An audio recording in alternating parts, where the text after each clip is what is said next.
alien girl was buried to her neck in a desert. She closed her eyes to die. Then, the twin suns of Xerath Prime beat down mercilessly on the endless expanse of crimson sand. Zara's violet skin, normally luminescent under her home planet's gentle moon, had dulled to a sickly purple-gray. Only her head remained above the scorching dunes, her body buried beneath tons of shifting sand that had been packed deliberately, methodically, by those who had left her here to die. Her silver hair, once flowing like liquid starlight, now clung to her face in matted strands. The intricate ceremonial jewelry, the last remnants of her status as a diplomatic envoy, pressed against her neck, a cruel reminder of how far she had fallen. The metal burned against her skin, heated by the relentless suns overhead. Zara had stopped struggling hours ago, perhaps days. Time had lost all meaning in this wasteland. She had been sent to this backwater human colony to negotiate a mining treaty, a simple diplomatic mission that should have been routine. But she had underestimated the xenophobic faction that controlled the outer settlements. They had taken her in the night, dragged her from her quarters, and brought her here to this forgotten stretch of desert. Let the sand have her, their leader had spat before they left. See if her precious federation comes looking for an alien witch. She had screamed at first, calling for help that would never come. Her ship was light years away, her crew believing she was safely ensconced in diplomatic talks. No one knew where she was. No one was coming. Zara's throat was too dry for tears now, but her large, amber eyes, pupils dilated against the harsh light, stared at the horizon with resignation. Her people believed that death was merely a transition, a doorway to the cosmic stream where all consciousness eventually returned. She had never put much faith in the old religions, preferring the certainty of science and logic. But now, facing the end, she found herself whispering the ancient prayers her grandmother had taught her. The desert wind picked up, carrying stinging particles across her exposed face.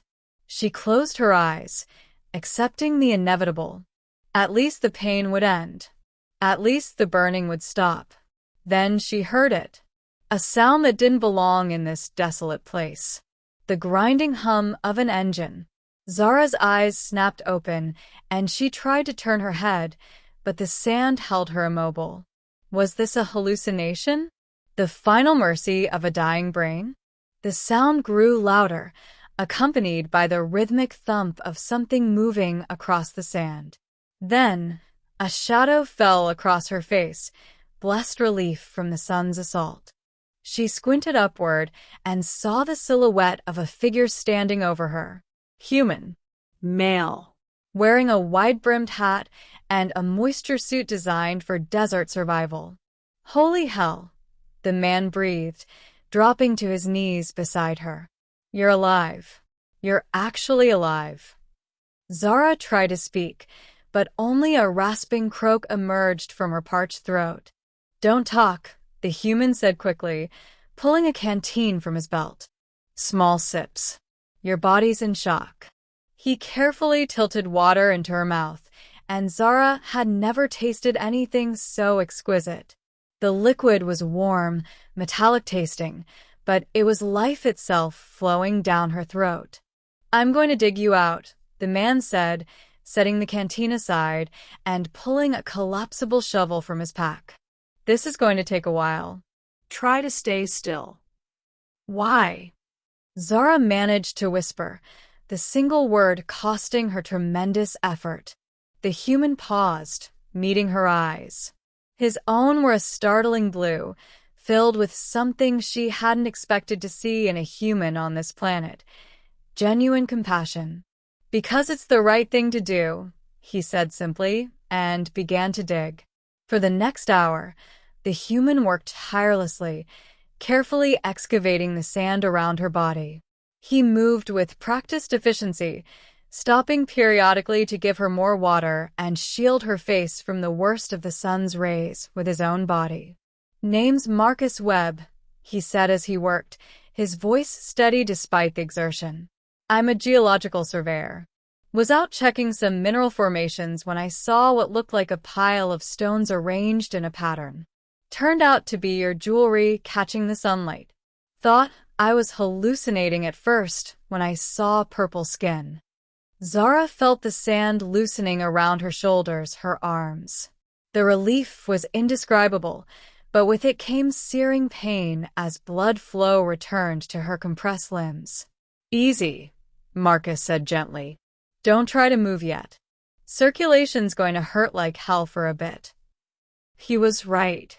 As he freed more of her body, waves of agony rolled through her. But it was the pain of returning life, not approaching death, and Zara embraced it. Finally, after what felt like an eternity, Marcus pulled her free from her sandy grave. She collapsed against him, her legs unable to support her weight. He caught her easily, surprisingly strong despite his lean frame. "I've got you," he murmured, carrying her to his vehicle, a battered Rover half buried in its own small dune. He settled her in the passenger seat and draped a cooling blanket over her shoulders. "My camp's about 20 clicks from here. I've got a medical kit, food, and a comm system we can use to contact your people." Zara looked at him, this human who had appeared like a miracle in her darkest moment. "The settlers, they will kill you for helping me." Marcus's jaw tightened, and something hard flashed in those blue eyes. "Let them try. I came to this planet to survey rocks, not to watch decent beings die in the sand. Besides," he added with a grim smile, "I've already sent a coded message to the Federation outpost. There's a ship en route. Should be here by morning." As the rover lurched into motion, carrying her away from what should have been her tomb, Zara felt something unexpected bloom in her chest. Hope, yes, but something more. A profound respect for this human who had risked everything to do what he believed was right. "Why?" she asked again, needing to understand. Marcus glanced at her, and his expression softened. "My mother used to say that humanity's greatest strength wasn't our technology or our weapons. It was our capacity to choose kindness when cruelty would be easier."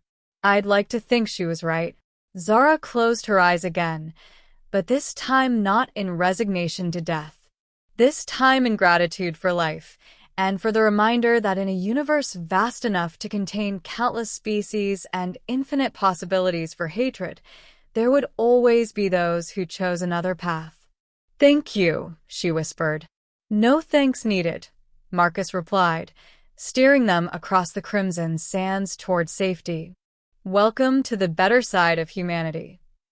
As the twin suns began their descent toward the horizon, painting the desert in shades of amber and gold, Zara allowed herself to believe that perhaps, despite everything, the future held more promise than darkness after all.